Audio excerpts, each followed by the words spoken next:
అనగనక సీతాపురం అనే ఊరిలో రామయ్య కుటుంబం ఉండేది. రామయ్యకు భార్య లక్ష్మి, కొడుకు శేఖర్, కూతురు శాంతి ఉండేవారు. రామయ్య వ్యవసాయం చేసుకుంటూ కుటుంబాన్ని పోషించేవారు. ఏవండి, మీకు ఆరోగ్యం బాగాలేదు, ఈరోజు పొలానికి వెళ్ళకండి. అదే తగ్గిపోతుందిలే. ఇంట్లో అలా ఖాళీగా కూర్చుంటే మనకేమొస్తుంది చెప్పు? ఇంకా నీరసించిపోతాను. మీ ఆరోగ్యం కూడా చూసుకోవాలి కదండి. నువ్వు చెప్పింది నిజమే. ఆరోగ్యం చూసుకోవాలి గాని మన జీవితాలు ఎలాంటివంటే కష్టపడతానే ఉండాలి. లేకపోతే మన పిల్లోడి భవిష్యత్తు బాగోదు. ఇంతలో అక్కడికొచ్చిన శేఖర్, నాన్నా, నేను బడికెళ్ళొస్తాను. ఈరోజు నాకు పరీక్ష ఉంది. నేను బాగా రాయాలని దీవించండి. నీ మీద నాకు బాగా నమ్మకం ఉంది నాన్న. నువ్వు రాస్తావు. సంతోషంగా బడికి వెళ్ళు. ఇక శేఖర్ వెళ్ళిపోయాక రామయ్య లక్ష్మితో, చూసావా లక్ష్మి, ఆడిని చూస్తేనే కడుపు నిండిపోతుంది. ఆడు చాలా తెలివైనవాడు. కొంతమంది పిల్లల్ని చదివిద్దామన్నా చదవరు. కానీ మన శేఖరు అలా కాదు. మంచి పిల్లోడు. మన కష్టాన్ని చూసి వాడు కష్టపడుతున్నాడు. చదువులో వాడు బాగా చదువుకొని మంచి ఉద్యోగం సాధిస్తే ఆడి జీవితం మారుద్ది. అంతకన్నా తల్లిదండ్రులుగా మనకి ఇంకేం కావాలి? మీరు కూడా చెప్పింది నిజమే, కానీ మీ ఆరోగ్యం కూడా చూసుకోండి. మర్చిపోయావా? మన సర్పంచ్ రఘురామయ్య దగ్గరికి వెళ్ళాలి నేను ఈరోజు. ఎందుకండి? మన శేఖర్ 10వ తరగతి పరీక్షలు అయిపోతాయిగా. ఆణ్ణి పై చదువులు చదివించాలిగా. అందుకే ముందు అప్పు అడుగుదాం ఆ రాఘవయ్యని. సరేనండి. రామయ్య అలా రాఘవయ్య దగ్గరకు వెళ్ళి, అయ్యా నమస్తే. ఏంటి రామయ్య ఇలా వచ్చావు? ఏదైనా పని పడిందా? కొంత డబ్బు అవసరం పడిందయ్యా. ఈ సంవత్సరం వర్షాలు బాగానే పడ్డాయిగా. నీకు పంటలు కూడా బాగా చేతికొచ్చాయి. అయినా ఎందుకు అప్పు అడుగుతున్నావు? ఏమీ లేదయ్యా.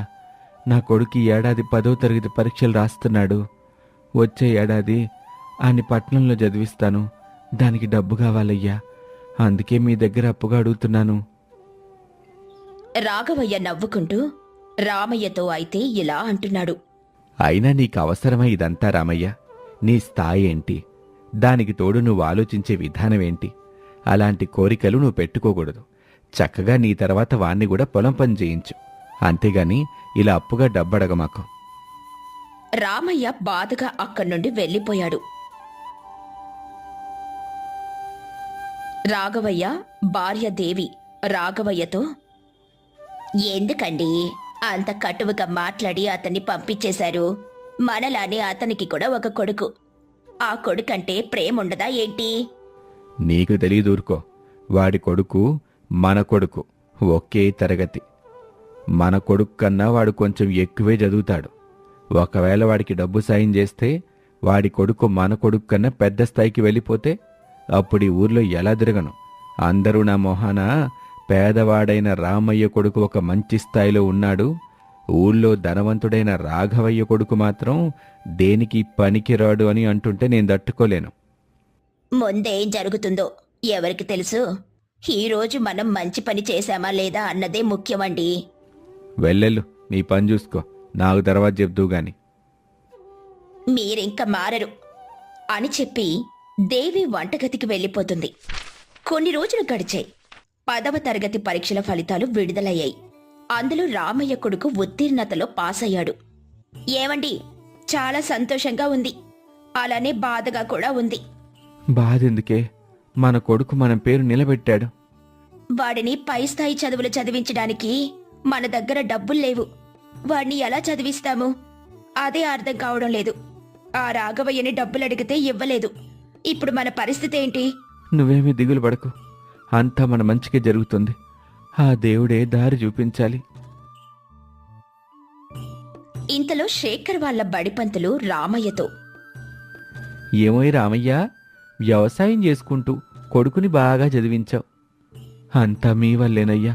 మీలాంటి పంతులు లేకపోతే వాళ్ళిట్ట చదువుతారా? సరేగాని తరువాత చదివిస్తున్నావుగా నీ కొడుకుని? అదే ఏమీ అర్థం కావటం లేదయ్యా. చదివించే స్తోమత లేదు. ఎవరైనా డబ్బు అప్పుగా ఇస్తే చదివిస్తాను, ప్రయత్నిస్తాను. అప్పు కోసం చూస్తున్నాను. ఎలాగైనా నా కొడుకుని చదివించాలి. శభాష్ రామయ్య, నీ కొడుకు చదువు ఖర్చులు నేను భరిస్తాను. నువ్వేమీ బెంగపడకు. 2 రోజుల క్రితం శేఖరు తరగతి గదిలో దిగాలుగా కూర్చున్నాడు. ఏమైందిరా అని నేను అడిగితే 10వ తరగతి పూర్తవుతుంది, తరువాతి చదువుల కోసం డబ్బులు పెట్టాలి, మా నాన్న అంత భరించలేడు, నన్ను బాగా చదివించాలన్నది మా నాన్న కోరిక, నాకు చదవాలనుంది అన్నాడు.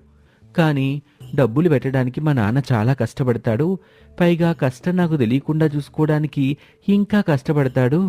అందుకే ఒక నిర్ణయానికి వచ్చాను. నేను కొంతమంది పిల్లలకి చదువు చెప్పుకుంటూ డబ్బులు సంపాదించి ఆ డబ్బులతోనే పై చదువులు చదువుతాను అన్నాడు. పొలం పనులు చేసుకుంటూ నాన్నని అమ్మని చెల్లిని ఊర్లోనే ఉంటూ బాగా చూసుకుంటానని నాతో చెప్పాడు. అయ్యో, వాడంత బాధపడుతున్నాడా? మీరు ఎక్కువగా ఆలోచించబాకండి. నాకు వాళ్ళు నచ్చింది ఏంటంటే ఇంట్లో సమస్యని అర్థం చేసుకుని ముందుకు ఎలా వెళ్ళాలి అని ఆలోచిస్తున్నాడు.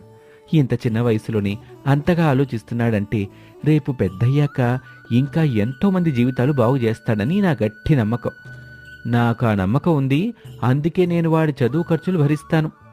అయ్యా, మీరు పెట్టడం ఏంటయ్యా? మీరు ఇంకేమీ ఆలోచించబాకండి. నేను మనస్ఫూర్తిగా వాడు మంచి స్థాయికి వెళ్ళాలని వాడి చదువు ఖర్చులు నేను పెట్టుకుంటాను. మీరు ధైర్యంగా ఉండండి. చాలా ధన్యవాదాలయ్యా. అలా కొన్ని సంవత్సరాలు గడిచాయి. బడిపంతులు శేఖర్ చదువు ఖర్చులు పెట్టుకున్నాడు.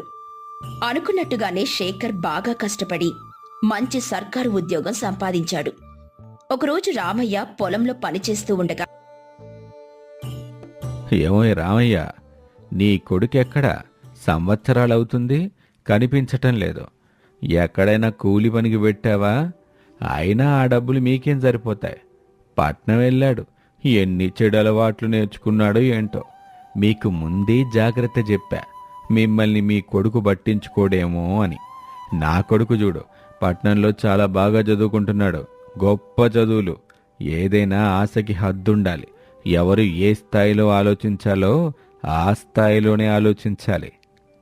ఇంతలో ఆ ఊరికి ఒక పెద్ద కారు వచ్చింది.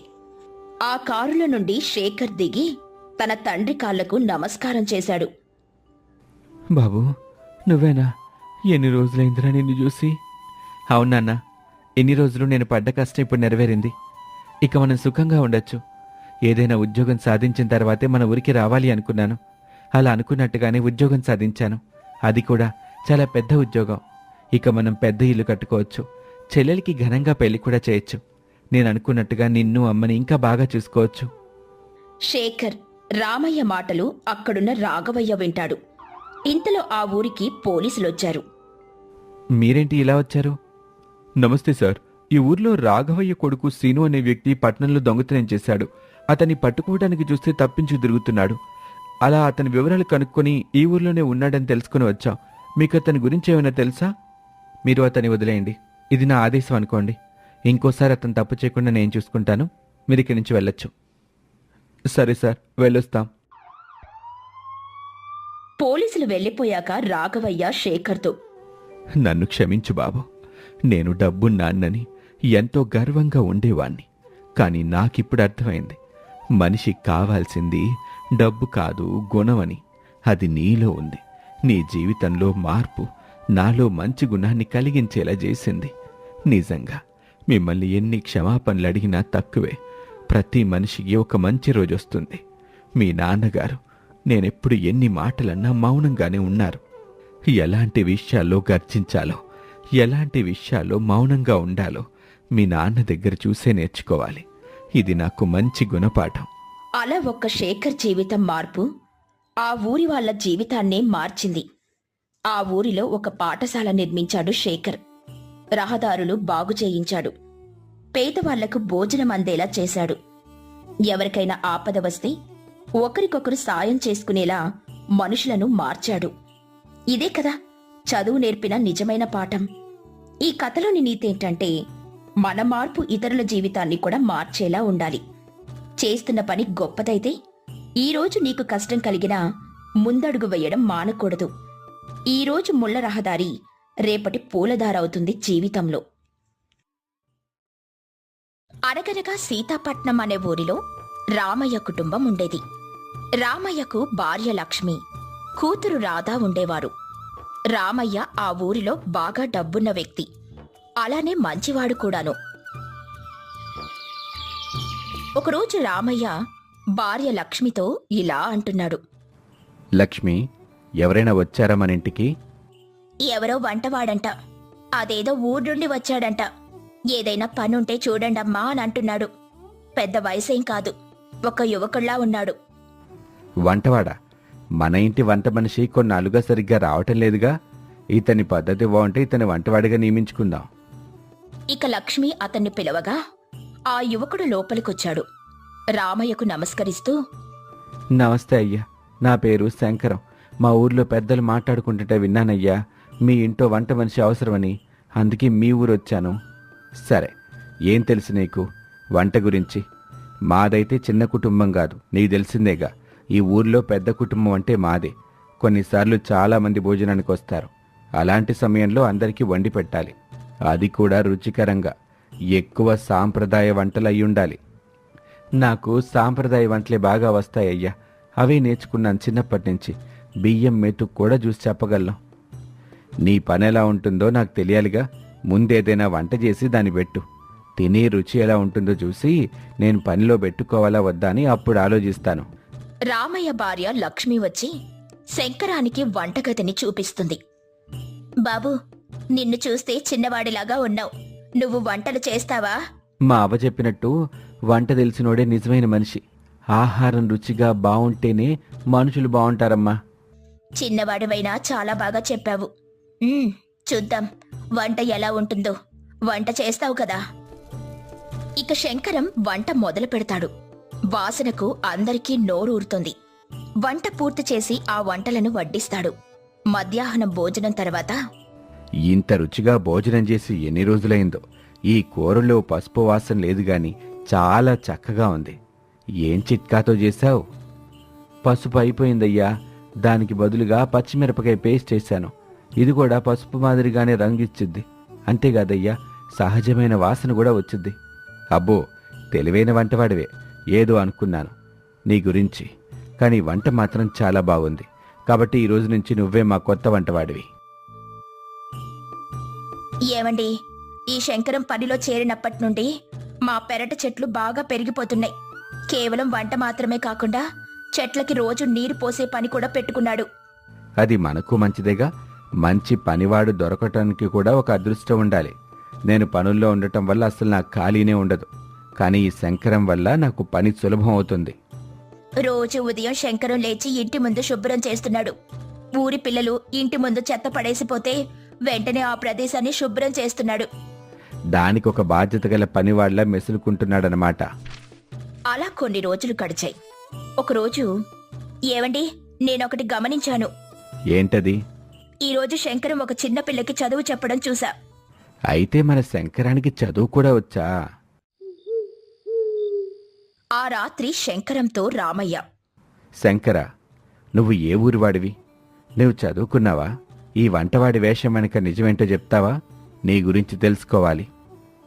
అయ్యా, నిజం చెప్పాలంటే నేను చదువుకున్నానయ్యా. మా నాన్నగారు స్కూల్ మాస్టారు. నాకు చిన్నప్పటి నుంచి వంట మీద మక్కువ ఎక్కువ. మా ఊళ్ళో పేదవాళ్ళకి తిండి పెట్టాలని చిన్న వయసులోనే నిర్ణయించుకున్నానయ్యా. కానీ మా ఊళ్ళో కులపేదం బాగా ఉండేది. వంట వాళ్ళని అగౌరవంగా చూసేవాళ్ళు. అయినా సరే ఎందుకు నువ్వు ఈ పన్నించుకున్నావు? భోజనం అన్నది సమానంగా అందరికీ కావాలి గదయ్యా.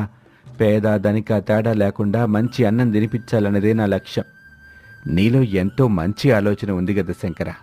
నీ వంట, నీ తత్వం రెండూ గొప్పవే. ఇక్కడి నుంచి నువ్వు వంటవాడివే కాదు, మా ఇంట్లో శ్రేయోభిలాషివి కూడా. ఇక శంకరం ఇప్పుడు కేవలం వంటవాడిగా కాకుండా ఇంట్లో చిన్న చిన్న సమస్యలకు పరిష్కారం చెప్పేవాడిగా మారాడు. చిన్నపిల్లలకు అక్షరాలు నేర్పడం మొదలుపెట్టాడు. ఇంటి పని వారికి ఆదరణ కల్పించాడు. శంకరం, ఈ మధ్య మా మనవళ్ళు కూడా చెప్పకుండానే పాఠాలు చదవడం మొదలెట్టారు. నువ్వే వాళ్ళ నిజమైన గురువులా ఉన్నావు. నువ్వే వాళ్ళల్లో స్ఫూర్తి కలిగేలా చేశావు. అవును లక్ష్మి, ఇంత తెలివైన వాణ్ణి ఎంత పొగిన్నా తక్కువే. ఇక ఆ రోజే రామయ్య ఊరి పెద్దలను పిలిచి శంకరాన్ని ప్రశంసిస్తారు. ఈ రోజు నుంచి శంకరాన్ని మన గ్రామ పాఠశాలలో ఉపాధ్యాయుడిగా నియమిస్తున్నాం. సాయంకాలాల్లో పిల్లలకు పాఠాలు చెప్పాలి. ఉదయం వంట, సాయంత్రం విద్య. ఇదే శంకరం పని.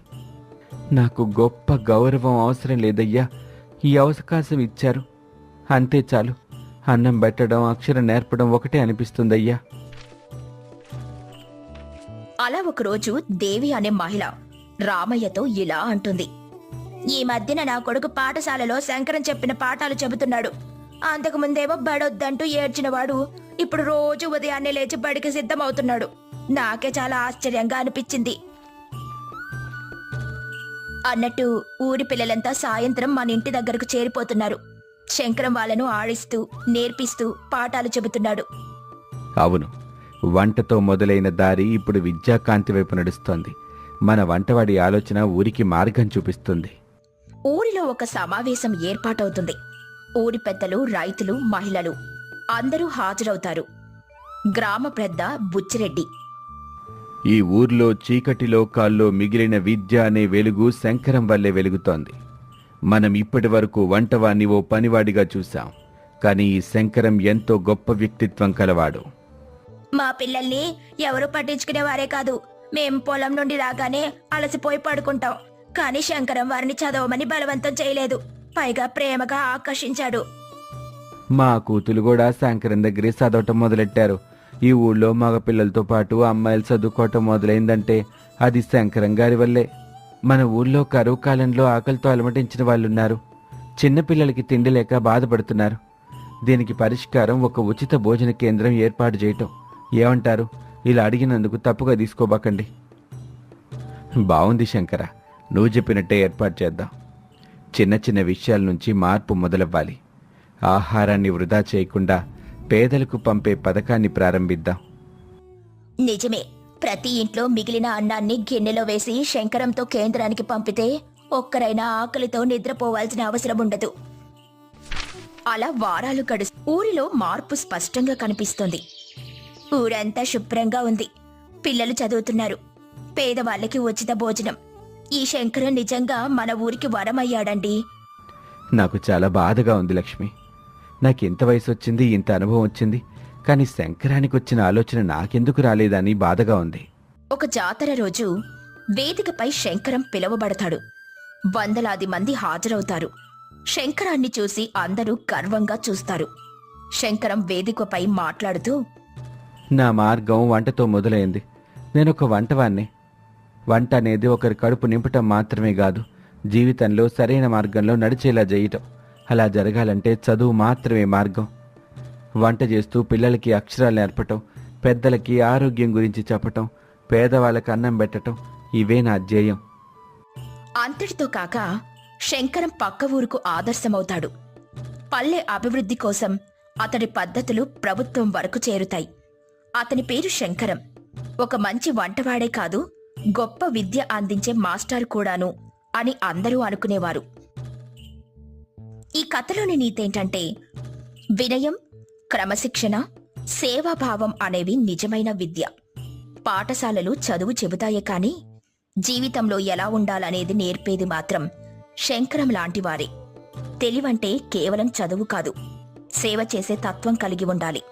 నిజమైన తెలివి మనిషి మనసులో ఉండాలి, పుస్తకాల్లో కాదు.